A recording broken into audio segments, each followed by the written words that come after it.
Salut tout le monde, c'est Fred, ça va? Alors avant de rentrer dans le vif du sujet, je voulais juste vous dire que ce que je vais vous montrer, c'est quelque chose que j'ai déjà commencé, que j'ai fait quelques fois, et que surtout je vais continuer à faire toute ma vie. Parce que d'une part ça me fait du bien de faire ça, et aussi parce que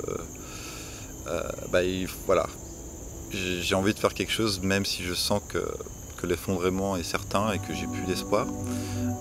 Le fait de faire, ça fait du bien. Ça fait du bien. Et puis c'est réconfortant de savoir que ça va porter ses fruits. Voilà, sinon moi le confinement en Malaisie est terminé enfin. Donc je peux, vu que mon fils est à l'école, je peux refaire des randonnées. Et ça me fait plaisir. Voilà, rien de spécial. Et je vous souhaite une bonne vidéo. Et maintenant, générique. Ciao, ciao.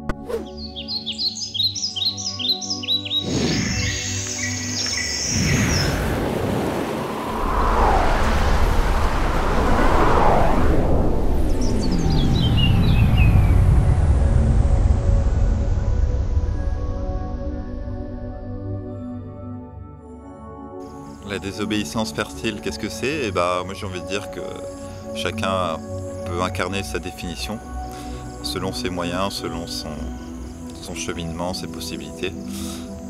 Il y en a qui vont être hardcore et aller dans des villages autonomes par exemple. Moi je sais que c'est pas possible pour l'instant, donc mon plan c'est quoi? C'est vu qu'ici il y a beaucoup de fruits, tous les fruits locaux en fait je vais garder les graines, les mettre dans une boîte et les congeler et puis reboiser la jungle qui est pas loin de chez moi que en arbres fruitiers. Pourquoi? Parce que nous notre souci c'est qu'on a beaucoup de macaques qui viennent voler de la nourriture dans les poubelles où les gens leur donnent. Donc bon, ça peut paraître un peu simpliste et peut-être que ça marchera pas, mais voilà, c'est mon plan. Donc mettre plein de nourriture dans la jungle. Et du coup après, s'il y a moins de singes, ça me permettrait aussi de faire un potager local et participatif entre tous les locaux, quoi.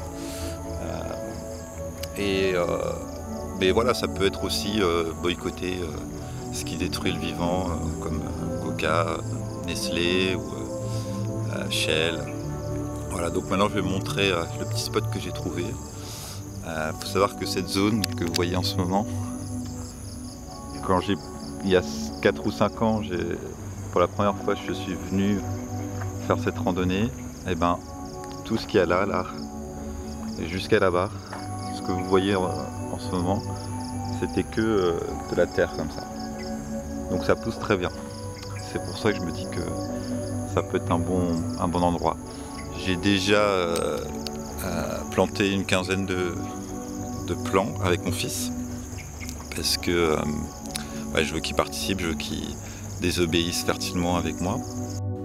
La deuxième chose, je disais, que je fais, mais ça vous le savez, c'est de ramasser les déchets dans les milieux naturels et préservés comme cette jungle millénaire qui n'a pas été touchée. Vous pouvez voir la longueur des bambous, c'est ouf. Et voilà, donc pas hésiter sur les plages à ramasser un peu les déchets. Et voilà, c'est un peu ça, c'est ce que j'avais à dire sur la désobéissance fertile. N'hésitez pas à partager ce que vous faites, mais que les autres ne voient pas forcément. Parce que bon, les actes désintéressés, c'est bien aussi. Je voulais aussi vous parler de la pandémie, de ce Covid-19, mais je ne suis pas qualifié pour parler de ça, honnêtement je ne sais pas. Mais je dirais juste faire attention à ceux qui affirment quelque chose. S'ils vous disent que les hommes ne peuvent pas voler, bon, ça c'est facilement vérifiable, c'est ok. Mais si on vous dit vous avez un cancer et qu'on vous dit que c'est à cause d'une personne qui vous a infligé telle émotion et qu'il ne faut pas faire de chimio, etc., là il faut se méfier. Voilà. Il faut vraiment se méfier de ceux qui affirment. Et plutôt se rapprocher de ceux qui doutent un peu, qui disent peut-être, je sais pas, c'est probable, voilà. Voilà, n'hésitez pas à me donner de vos nouvelles et puis prenez soin de vous. Et puis surtout, voilà, agissez même si c'est un petit rien, ça vous fera beaucoup de bien. Comme moi, ça me fait du bien d'être dans la nature et de faire une petite rando. Et voilà, prenez soin de vous. Bye bye.